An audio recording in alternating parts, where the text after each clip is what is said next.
While Original Sin wasn't complete dogshit, it definitely didn't do anything innovative with the series. The first half of it was essentially a wasted rehash of season 1 of Dexter, and the second half was full of missed opportunities, and really went all in on the major flaws of the series. And to be honest, was only really salvaged by our one true king, Brian Moser. If Brian wasn't in Original Sin, I genuinely think it would have failed commercially, and even with his involvement, I think if I had to rank it, I'd even throw it below New Blood. But despite the messiness and inconsistencies of it, fans went crazy for it. People loved it, and I loved it too for some reason, but then again, I love anything Dexter related, but that doesn't mean I can't acknowledge its shortcomings. So when you look at the hype versus the quality, it does kind of make me question if the love for it was organic versus inflated or not because of potential geopolitical reasons. It was entertaining, to say the least, and with such positive feedback and viewership, it was incredibly surprising that it got canceled, which is what prompted the main question of this video that you definitely didn't click on by accident. Is there a world where Original Sin comes back? And if it does, what does it need to do to innovate on a series that has reinvented itself countless times? Hello, Internet. Welcome to my new and improved corner. I am your host, the professional personality hire, and as always, I hope you're doing well. Let me get my bullshit out of the way really quick. Consider liking the video if you did. Consider subscribing if you don't want to miss out on blah blah blah, comment blah blah blah. Sorry if you're the 1% who dig my intros. I'm actually really excited for this one, so I kind of just want to cut to the chase. I've been thinking about Brian a lot lately. Not romantically, but also not romantically. I mean, look at this guy. But regardless of that, I've got some crazy thoughts and theories that if Clyde Phillips sees, I know in my heart of hearts, and could confidently say, with the help of you guys, would have saved Dexter Original Sin. So without further ado, let's get to it. I think Original Sin was so well received because it was a return to the classic Dexter formula. It was fun and lighthearted for the most part, and most importantly, it was familiar. But I will say, objectively, it really was its own worst enemy. They still go out of their way to justify Dexter's existence. There were tons of flat performances, tons of inconsistencies that didn't line up with the original series when the goal was to build on it. I mean, come on, in what timeline does Deb have an ass like that? Hey, I'm not complaining. Trust me, if they bring it back for season 2, I'm skipping right to the motherfucking volleyball tournament. They really treated Deb as a sex symbol with literally almost nothing to contribute to the story other than, you know what, in hindsight, I think she contributed plenty. Oh, Molly, hit me up. Gooning aside, it left me with this thought that if they were gonna take so many liberties anyways, why didn't they just go further with it to craft a more fulfilling narrative? Like the parts outside of Brian that they decided to flesh out, I wasn't necessarily impacted by them in any way, shape, or form. In a way, the writing was textbook almost, but very unexciting and lacking depth. It didn't feel like its own narrative, you know? It felt like one that was being forced to be told, and it made such strange decisions. All the Harry backstory with Laura really fell flat, and they answered all the wrong questions that nobody was asking, and no offense, but it really highlighted how cheaply this prequel was put together. The LaGuardia stuff completely contradicts everything with the ice truck killer in season 1. Harry having a kid before Dexter that died made sense, but the performance was so bad that it hardly mattered. And I like Christian Slater, but he really had fuck all to work with, honestly. Like, the emotional impact of everything was almost non-existent, which is crazy to say, because Dexter's backstory is so tragic, but when you see it for the millionth time, and for the millionth and one time, it's just worse. It's hard to continue to care. And the Laura stuff, bro, I don't know if I'm alone on this, but the Laura Moser scenes were so cringy. It was fun. It was fun to see where Dexter got his gift of gab, but they really gave her this unnecessary personality that I really didn't buy into, to be honest. The Geo stuff and the cartel parallels hardly mattered, and were honestly very weak, despite like every other line from Harry being about the cartel. Gotta keep our eyes on the prize, Hector Estrada. I don't know, something about it made it seem very inorganic and forced, and it's like obviously not the cartel who's behind the children disappearing. And for a show about Dexter's origin, he really does have the least involvement with the cartel. There's absolutely zero for him in it. Even Deb has a closer connection to them than Dexter. Like, if the whole premise was going after Estrada and the cartel, why are they going after and setting up some random street gang that's unrelated? Very much a missed opportunity, and also seeing Laura Moser cut up like that, I thought it was very distasteful, to be honest. I feel like there was more impact in the original series, and we hardly saw her, and we especially didn't see her body parts flying all over the place. I think if I was writing Original Sin, I would have tied Gio and his cartel dealings together to either LaGuardia's murders or the missing kids better. In a lot of ways, he could have been a great foil to Dexter. He's someone his own age, with a legit hidden life that's illegal. He's romantically involved with Deb, and it kind of could have been like this Rudy level red herring callback that would have been more fun to explore than Spencer, I think, as a villain. It would have had a way stronger parallel than this guy Clark, I think, and it would have been less insulting, to be honest. Like, it's one thing to be gay, and another thing to be a fucking serial killer. Like, come on, bro, what are you doing?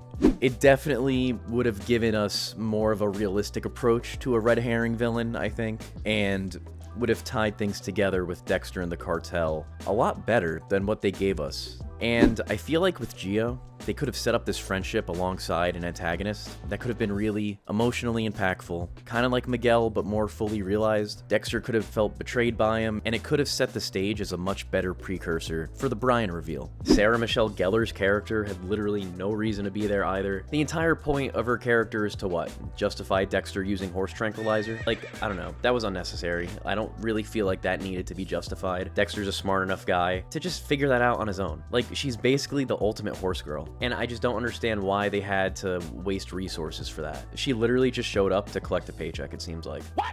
And that's another issue I think I noticed. They just packed this season with celebrities, which I'm sure grossed an insurmountable paycheck spread across them all. And I think it took a lot of quality away from what Dexter as a series is known for. Like, if anyone thinks of Dexter, the first thing that comes to mind is how high quality the production is. And Original Sin just did not have that same attention to detail when it comes to the quality. It really did get carried by the casting, for sure. And they still did nothing with those characters, which is frustrating. Like, Batista was spot on, Masuka was spot on, LaGuardia was spot on. They really did nail LaGuardia, the way she straight up just steals Dexter's fucking serial killer theory. That shit was mad funny. And it was like such a LaGuardia-ism. She got the most stuff to do, quote unquote, but it was whack. And don't get me started on the fucking Bobby stuff, dude. Like, they invented a whole new partner for Harry when we already had a blueprint for a partner that was killed in action and is the inciting incident for Harry's supposed suicide when he walks in on Dexter after giving him the green light. Davy Sanchez, never forget. Davy Sanchez was my partner. Davy Sanchez was my hero. Like, that's a scene I want to see played out in real time. I want to see the repercussions of Harry coming to terms with what he created, but they're so against making him unlikable. Then there's the McDreamy stuff. Like, dude, for one thing, how is there no reference to a homicidal captain of homicide in the main series until post-Original Sin? Like, of all things to do, they really picked the most unrealistic approach to a Dexter villain, especially in a prequel, when it's so easy to fact-check. His motivations were horrible, and I understand the parallels, and they were there, and it was a well-rounded story, but it was so safe and by the book that it was just very unsatisfying, in my opinion. They played a little bit with the true parentage themes, and honestly, they drew a lot of parallels between Deb and Spencer, and it kind of made me wonder if Doris got her get back on Harry cheating on her by cheating on him with Spencer. I feel like that would have been interesting to explore more, considering Spencer's son wasn't even his son. And even then, for that to be his motivation, like, we never even saw him realize it. He just, like, knew somehow. I don't know. This show really gave off, like, amateur college theater vibes, and even the production value behind this, I feel like strengthens that, and that's coming from a professional college theater enthusiast. So it got me thinking, why make such drastic changes to the narrative in a prequel when none of it exists in the original timeline? And that's kind of my main takeaway, I think, after watching it a million times. It's just like, they just put emphasis on the dumbest fucking things when there was so much more to explore. They made really stupid decisions, and unfortunately, there isn't really a way around it. And I'm not trying to be a dick, you know what I mean? But it's gotta be said. Don't get me wrong, there were things I did appreciate about it. I liked how it came full circle with Harry's son drowning, and then Dexter saving Nikki from drowning. And then, you know, juxtaposed to that, to Dexter learning how to dispose of a body, you know, in the ocean. The parallels between father and son and whatnot. But again, this is a theme that in recent years of Dexter seems to be all that they're capable of exploring for some reason. And that's kind of what I mean when I say even when Dexter's bad, it's still good. Because thematically, it always hits. I say it all the time. But the thing is, you can really tell how cheaply put together this one was and how rehashed things were. And I know I'm saying that a lot, but it's so true and obvious. I mean, you take a look at New Blood, it's the same themes. You take a look at season 4 through 8, it's the same themes. You take a look at Resurrection. Class, say it with me now. It's the same themes. So yes, the prequel we got, while it was fun to just like turn your brain off and watch a younger Dexter fumble through kills, it was really plagued with inconsistencies that really took me out of the narrative and made me question if whoever wrote it even watched the show. But with that being said, you know who did watch the show? This guy.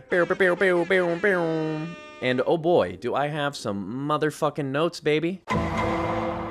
Okay, so we're getting into fanfiction territory. I usually trust the narrative for things, but they turned this one into a fanfiction anyways, so I don't feel that bad for pitching my own. So let's just make it a good one. There's a couple ways they could have fixed Original Sin. I think the most obvious one is to have just made it a full-fledged Brian prequel. Maybe make a story leading up to how he acquired the Rudy alias, just kind of replacing Dexter with Brian. It would basically hit the same, maybe harder. That's always been the go-to, I thought, when thinking of potential prequels for the series, but they really gave him the cuck seat like he's an animator on Bluey, which is fucked up because even now, 10 seasons later, in a prequel and in Resurrection, they're still bringing him back. So they know where the heart of the show is, clearly. But I think, and this is something I think affects the whole cast, that they're scared of fucking him up, so they only give us bits and pieces in order to keep Rudy's legacy intact. Which I appreciate the self-awareness to a degree, but you gotta take some risks, bro. And Original Sin was played so safe, it was almost insulting. Like in the books, Brian's alive until the end of the series, and him and Dexter have a relationship, and it's fucking awesome. It's a relationship that the show's been exploring, sometimes poorly, sometimes they knock it out of the park, but it's a relationship that, regardless of the medium, has resonated and stuck around for so long for a reason. So with Original Sin, they had such a unique opportunity to do something so extremely risky that I really think would have paid off if they just went for it. I don't think it necessarily should have revolved around Brian, but, and this is the reason you're here, I really think what they should have done was make the prequel an alternate timeline. Make it a series where Dexter and Brian reunited and really gave viewers a chance to explore that relationship that built the franchise. I'm not saying it has to be a page-by-page copy of the book, but it's essentially opening up a vein of what if that spills out endless content that still beats as the heart of the show. They played a little bit with the idea that Brian is the one that overdosed Harry and that he didn't actually kill himself, and that's an incredible starting point. So there are moments of greatness in the ideas there, but the execution in, true Dexter fashion has always kind of been the problem. Just picture a Brian and Dexter younger duo, covering for each other, killing together, Dexter in conflict with his code, influencing each other, unlocking the primal freedom that Brian always preaches. Nebraska was the closest thing that we got to that, I think, and with the new casting in Original Sin, I think it was a perfect opportunity to do something like that, and just flesh it out more. Dexter and Brian were both cast pretty well. I mean, Brian looks fucking exactly like him, first of all. I just feel like we've come so far from canon events at this point, with New Blood and now Resurrection, that the writers can really take some liberties here and have fun with the series again, without having to feel trapped in this box. Because they've clearly already strayed from the avenue of consistency. So why not just go crazy with it? Why not give us a more gritty look into Dexter, Brian, and Harry's world? I really doubt anyone is gonna protest outside fucking Paramount, Showtime, HBO, Warner Brothers headquarters for giving us the best Dexter series that they could. I will say though, I did like how Harry low-key kind of became Brian's benefactor as well, by letting him loose and covering for him, and I really wish that went further. I kind of imagine this parallel world where Harry tries to make it up to Brian later in life, and trains him the same way he did Dexter, and keeps that secret from him, literally becoming both of their benefactors. Like I said, the Brian stuff definitely saved the show, but that's the Harry Morgan that I want to see more of. I want to see more of the Moser cover-up, so I'm glad they went there with it, but they fucked it up by including LaGuerta, only because they were still writing this like it's a canon event, linked to the main series. And everything they do just conflicts with the main plot, something they wouldn't have to worry about if they just went all in on the what-if factor. I just think something that could have been great is this three-way power struggle